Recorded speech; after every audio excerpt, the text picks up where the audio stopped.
सुंदर वन के जंगल में कालू कौवा अपनी पत्नी टुनटुनी और अपनी बेटी सुनहरी के साथ रहता था। कालू कौवे की एक दुकान थी जिसमें वो चावल बनाकर बेचता था। एक दिन कालू कौवा चावल का सामान खरीदने के लिए जंगल के बाजार जा रहा था। तभी वो एक पेड़ से टकरा जाता है और उसके पैर की हड्डी टूट जाती है, जिससे वो बिस्तर पर आ जाता है। कालू की पत्नी टुनटुनी चिड़िया बोली, हमारा तो जैसे जीवन ही बर्बाद हो गया। मैं ये सोच के परेशान हूँ कि अब आगे क्या होगा। सुनहरी की पढ़ाई और शादी कैसे होगी। अरे भगवान, तुम तो ऐसे चिंता कर रही हो जैसे कि मैं मर गया हूँ। पैर ही न टूटा है, आज नहीं तो कल ठीक हो जाएगा। ऐसे ही कालू कौवा को बिस्तर पर बैठते हुए कई महीने गुजर जाते हैं। सारे जमा पैसे उसके पैर को ठीक करने में लग जाते हैं। अब उनके सामने पैसों की किल्लत आने लगी। अब बहुत हुआ जी, अब मेरे घर बैठने से कोई काम नहीं होगा। जब तक आपका पैर ठीक नहीं हो जाता तब तक मैं कोई काम कर लेती हूँ। टुनटुनी, इससे अच्छा होता कि मैं मर गया होता। अपनी आँखों से ये दिन तो नहीं देखने पड़ते। ऐसा मत बोलिए जी, पत्नी तो पति की अर्धांगिनी होती है। इसलिए कहा जाता है कि वो पति की तकलीफें और दुख बराबर बांटे। मैं कल ही कहीं कुछ काम ढूंढती हूँ। अगले दिन से टुनटुनी पूरे जंगल में ढूंढती है, लेकिन उसे कोई काम नहीं मिलता। टुनटुनी थक हार कर वापस अपने घर आ जाती है और अपने पति कालू से कहती है, सुनिए जी, क्या हम कोई ऐसा काम नहीं कर सकते जो बैठे बैठे हो जाए। हाँ टुनटुनी, मुझे कुछ समय दो सोचने के लिए। हम जरूर कुछ करेंगे, तुम परेशान मत हो। तभी मम्मी पापा चिल्लाते हुए उनकी बेटी सुनहरी घोंसले में आती है। पापा पापा, मुझे 100 रुपए दो, मुझे पिज्जा खाना है। बेटी, तुम्हें पैसे चाहिए? तुम जानती हो ना कि मेरे पैर में चोट लगे हैं और कहीं से भी पैसे नहीं आ रहे हैं। तुम अभी 20 रुपए ले लो। पापा, आप जब छोटे थे तो दादी आपको 50 रुपए दिया करती थी। फिर आप 50 रुपए में पिज्जा कैसे खाते थे? नहीं बेटा, हमारे जमाने में पिज्जा नहीं होता था। हाँ, जब भी ऐसा कुछ खाने का मन होता तो अम्मा आटे का चूर चूर पराठे खिला दिया करती थी। पापा, ये चूर चूर पराठा क्या होता है? बेटा, तुम जिसे चूर चूर नान कहते हो उसे हम चूर चूर पराठा बोला करते हैं। कालू कौवा की बात सुनकर सुनहरी चिड़िया जिद करने लगती है कि हमें भी वही वाला पराठा खाना है। अरे ये तो पगला गई है, और साथ में आप भी। घर में इतनी तंगी है और आप इसे चूर चूर पराठा खिलाने की बातें कर रहे हो। आप खुद ही भुगतो। कालू कौवा परेशान हो गया।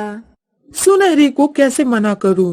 घर में ना घी है और ना ही तेल, कैसे बनेंगे चूर चूर पराठे? अम्मा तो उनमें बहुत घी तेल लगाती थी। सुनहरी, तुम बड़ी हो गई हो, कम से कम बात समझने की कोशिश करो। घर में घी खत्म हो गया है और खरीद कर लाने के लिए पैसे भी नहीं है। टुनटुनी चिड़िया घर के हालातों से बहुत परेशान थी। वो क्या करे? कालू कौवा थोड़ा थोड़ा चलने फिरने लगा था, लेकिन अभी उसे कोई काम करने की क्षमता नहीं थी।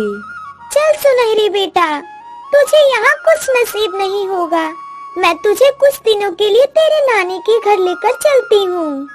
सुनिए जी, मैं कुछ दिनों तक वहीं रहूंगी।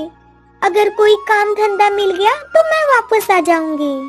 आपके लिए थोड़े से राशन रसोई में बचे हुए हैं, समय से खाना बनाकर खा लेना, और हाँ, दवाई भी।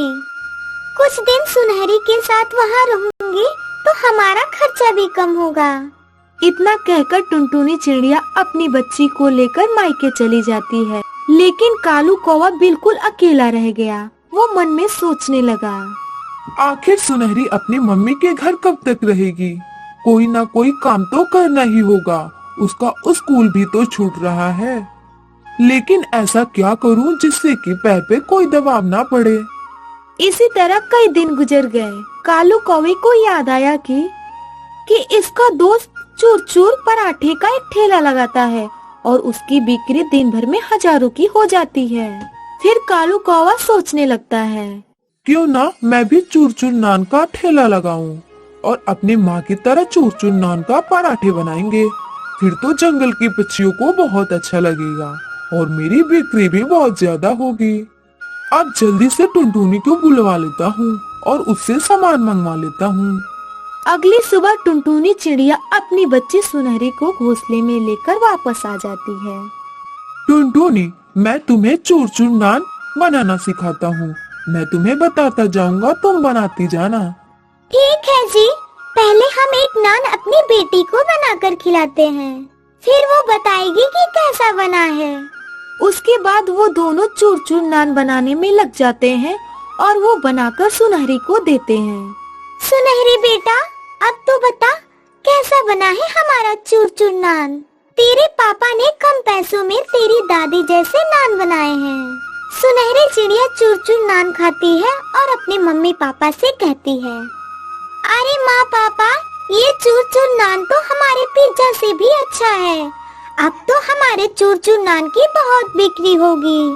अगले दिन से दोनों चूर चूर नान बनाने का ठेला लगा देते हैं और कालू कौवा अपनी पत्नी टुनटुनी के साथ चूर चूर नान बनाने लगता है। थोड़े ही दिन में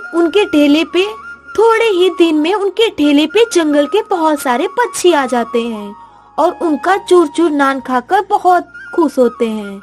इस तरह कुछ ही दिन के बाद जंगल के सारे पक्षी कालू कौवा और टुनटुनी चिड़िया के ठेले पर चूर चूर नान खाने आ जाते हैं और वो चूर चूर नान खाकर बहुत खुश होते हैं। ये सब देखकर कालू और टुनटुनी चिड़िया बहुत खुश होते हैं। टुनटुनी, तुमने बहुत अच्छे चूर चूर नान बनाए हैं। देखो, अब जंगल के सारे पक्षी चूर चूर नान खाने हमारे ठेले पर ही आते हैं। ये सब तो आप ही ने किया है। आप ही की वजह से मैं तो ये सब कर पाई हूँ। अब देखना हमारी सारी परेशानियाँ दूर हो जाएंगी। उसके बाद वो दोनों पति पत्नी अपनी बेटी के साथ खुशी खुशी रहने लगते हैं।